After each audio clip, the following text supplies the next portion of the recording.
Student এবং ভলেন্টিয়ার্সরা অত্যন্ত চমৎকার কাজ করছে।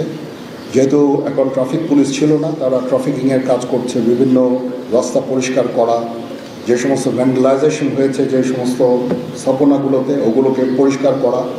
আমরা অত্যন্ত আনন্দিত যে তারা এই ভালো কাজগুলো চালিয়ে যাচ্ছে।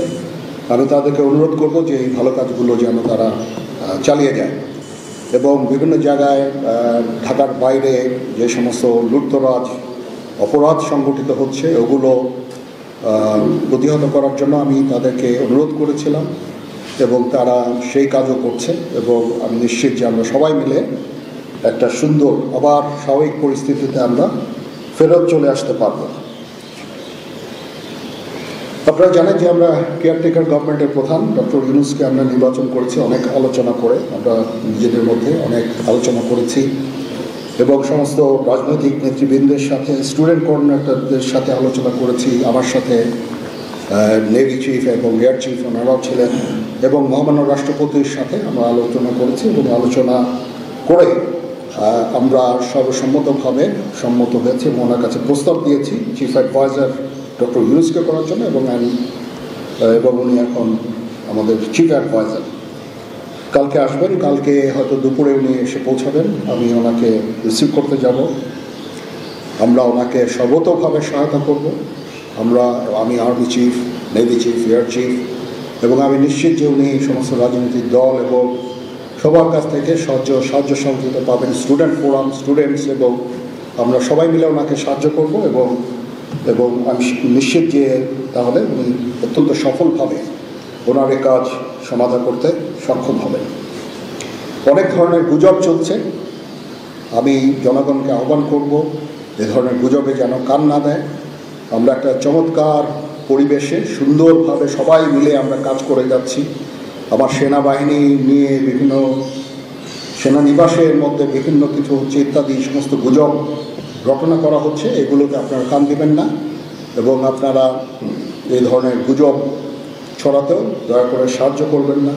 আমি জানি সবাই এটা ইচ্ছা করে করেন না, হয়তো আউট অফ প্যানিক আপনারা এটা করেন, এই জিনিসটা থেকে নিবৃত্ত থাকলে এটা ভালো হবে এবং আরেকজনকে কোনো নিশ্চিত না হয়ে কাউকে এ ধরনের কোনো খবর সংবাদ আপনারা দেওয়া থেকে বিরত থাকবেন, তাহলে এটা আমাদেরকে সাহায্য করবে।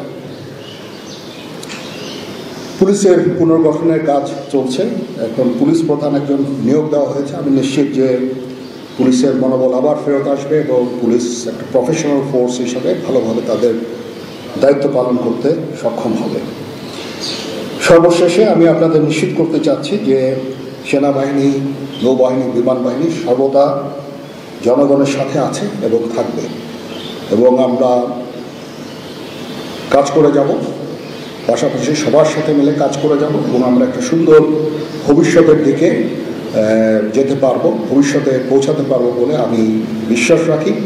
আপনারা আমাদের সবাইকে সাহায্য সহযোগিতা করবেন, আপনাদের সাহায্য নিয়ে ইনশাল্লাহ আমরা এটা করতে পারবো। আপনারা মিডিয়া অলরেডি অত্যন্ত দায়িত্বপূর্ণভাবে আপনাদের সংবাদ পরিবেশন করছেন, আমি আবার আপনাদের কাছে এই জন্য কৃতজ্ঞতা জানাচ্ছি এবং ইনশাল্লাহ আমরা সবাই মিলে দেশকে একটা সুন্দর একটা পরিবেশ আমরা সৃষ্টি করতে পারবো এই দেশে এবং আমরা সবাই ভালো থাকবো ইনশাআল্লাহ।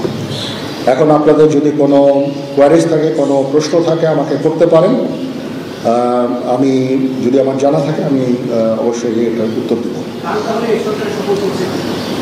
কালকে আমরা শপথ গ্রহণের জন্য যথাসাধ্য চেষ্টা করছি।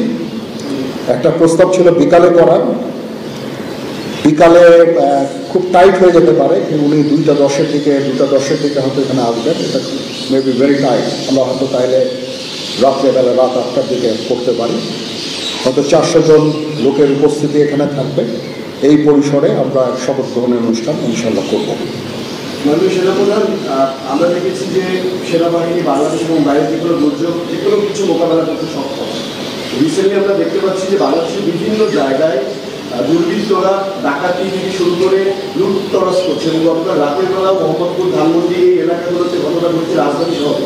এবং এই বিষয়ে আসলে সেনাবাহিনী কি পদক্ষেপ নিচ্ছেন? সাধারণ মানুষ কিন্তু উদ্বেগ উৎপাদন হতে। হ্যাঁ, প্রথম কথা হচ্ছে যে আমি দায়িত্ব নিয়েছিলাম অবশ্যই, এবং আমি রাজনৈতিক নেতৃবৃন্দর কাছ থেকে কথাও আমি ওনাদের কাছ থেকে ওনাদেরকে আমি বলেছিলাম যে আপনারা আমাদের সাহায্য করেন, যে মুহূর্তে এই ট্রানজিশনটা হবে এ ধরনের সমস্যার সৃষ্টি হতে পারে। এবং ওনারাও আমাকে বলেছিলেন যে ওনাদের যতদূর সম্ভব সাহায্য করবেন। তারপরেও কিছু কিছু ঘটনা ঘটেছে।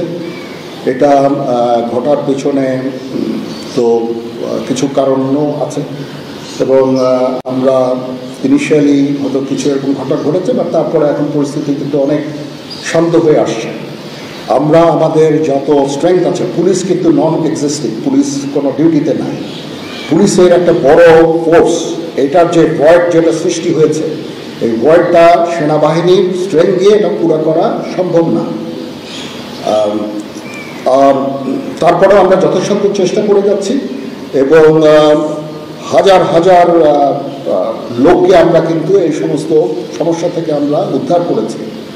বহু পুলিশ, আমার জানা মতে বহু পুলিশ, অনেক থানা, তারপরে সরকারি কর্মকর্তা কর্মচারীদের রেস্কিউ করা, এই সমস্ত কাজগুলো আমরা করেছি।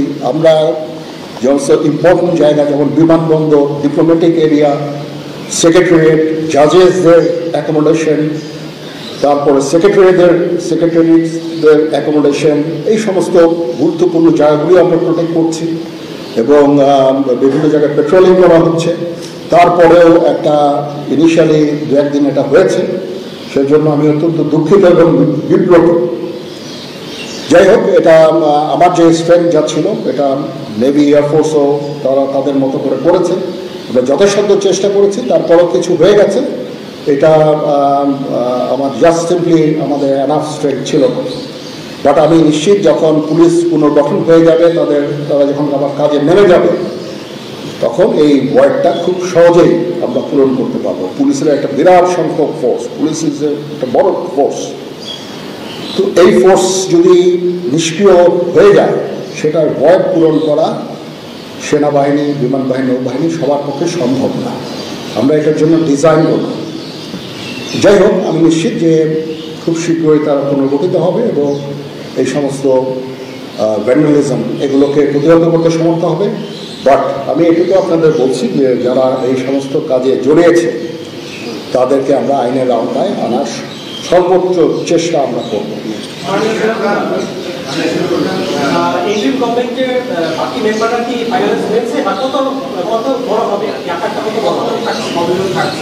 আমার ধারণা আপাতত 15 জন হতে পারে, তারপরেও দু একজন আপ অ্যান্ড ডাউন এটা করতে পারে, এরকম একটা সংখ্যক, এবং মোটামুটি একটা দাঁড়িয়ে যাচ্ছে। যেহেতু এটা ফর্মালি প্রকাশ করা হয়নি, এটা নিয়ে আমি আর আপনাদের সাথে কথা বলতে চাচ্ছি না।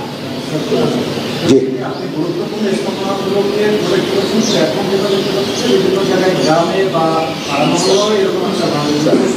হ্যাঁ হচ্ছে, বা সংখ্যা অনেক কমে এসেছে। একদিন দুই দিন, প্রথম 1-2 দিনে যেটা হয়েছে, সংখ্যা অনেক কমে এসেছে। আমরা আনসার ভিডিওকেও কাজে লাগিয়েছি, এবং আমি তো বললাম যে ছাত্ররা আমাদের সাহায্য করছেন বিভিন্ন গ্রামে গঞ্জে। তারা এই কাজগুলোর মাধ্যমে, তাদের উপস্থিতির মাধ্যমে আমাদের সাহায্য করছে, এবং বিএনসিসিকেও আমরা এটা বেশ করতে আমরা হয়তো এমপ্লয় করবো এই কাজে।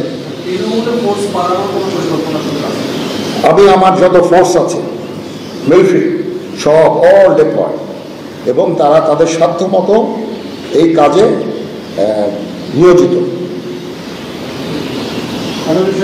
আপনি বিব্রত বোধ করবেন, কারণ আপনি নিরাপত্তার দায়িত্ব নিয়েছিলেন, সেখানে হয়তো এখন রাজনীতিবিদরা বললেন যে জেনারেল সাহেব আপনি নিরাপত্তার দায়িত্ব নেন, somebody has to take it। তো আমি আর তো কেউ নেওয়ার নাই, আমি নিয়েছি, এবং যদি কোনো ব্যর্থতা থাকে সে দায়িত্ব আমার। আমি আমার সাধ্যমতো চেষ্টা করেছি, এবং খুব কম সময়ের মধ্যে একটা স্বাভাবিক পরিস্থিতি ফেরত আসছে। আমাদের আরও অনেক কাজ করতে হবে ইনশাল্লাহ। আমাকে একটু সময় দেন, আমরা এই নর্মালসিতে নিয়ে চলে আসবো ইনশাল্লাহ। ওকে, সবাই ভালো থাকেন, সুস্থ থাকেন, আল্লাহ হাফেজ।